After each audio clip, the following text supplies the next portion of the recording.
मिस्र की जमीन पर एक वक्त ऐसा भी था जब एक इंसान ने खुद को खुदा कहना शुरू कर दिया और दुनिया उसे फिरौन के नाम से जानती थी।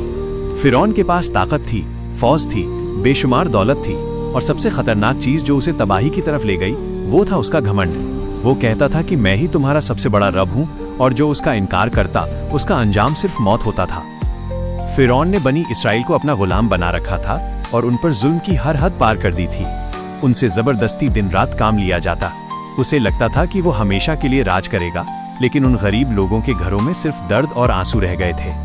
फिर फिरौन को एक खबर मिली कि बनी इसराइल में एक ऐसा लड़का पैदा होगा जो उसकी कुर्सी और उसकी ताकत को जड़ से खत्म कर देगा। इस खौफ में फिरौन ने एक खौफनाक हुक्म दे दिया कि बनी इसराइल के हर पैदा होने वाले बेटे को कत्ल कर दिया जाए। मिस्र की गलियों में माओं की चीखें गूंजने लगी और हर तरफ मौत का डर छा गया। इसी जुल्म के बीच अल्लाह ने हजरत मूसा अलैहिस्सलाम को पैदा किया। मूसा की माँ का दिल हर पल डरता रहता कि कहीं सिपाही आकर उनके बच्चे को न ले जाएं। फिर अल्लाह ने उनके दिल में एक बात डाली कि अपने बच्चे को एक टोकरी में रखो और उसे नदी में बहा दो। एक माँ के लिए अपने नन्हे से बच्चे को पानी के हवाले करना बहुत बड़ी कुर्बानी थी, लेकिन उन्होंने अल्लाह पर भरोसा किया। वो टोकरी नदी में बहने लगी और सीधा फिरौन के महल तक जा पहुंची। फिरौन की बीवी आसिया ने जब मूसा को देखा तो उन्हें अपनी गोद में ले लिया और पालने का फैसला कर लिया।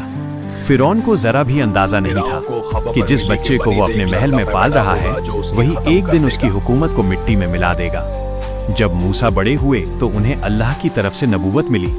हुक्म आया कि फिरौन के पास जाओ, क्योंकि वो हद से ज्यादा जालिम और घमंडी हो चुका है।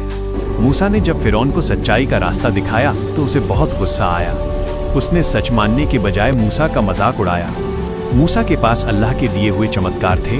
उनकी लाठी एक बड़ा सांप बन गई, लेकिन फिरौन का दिल इतना पत्थर था कि उसने फिर भी इनकार कर दिया।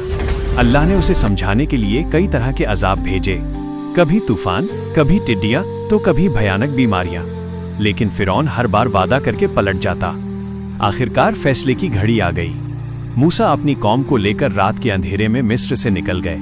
जब फिरौन को पता चला तो वो घमंड में अंधा होकर अपनी पूरी फौज के साथ उनके पीछे निकल पड़ा। बनी इसराइल जब समंदर के किनारे पहुंचे तो सामने गहरा पानी था और पीछे फिरौन की मौत बनकर खड़ी फौज। लोग डर गए, लेकिन मूसा ने कहा, मेरा अल्लाह मेरे साथ है। उन्होंने अपनी लाठी समंदर पर मारी और एक बड़ा चमत्कार हुआ। समंदर दो हिस्सों में फट गया और बीच में सूखा रास्ता बन गया।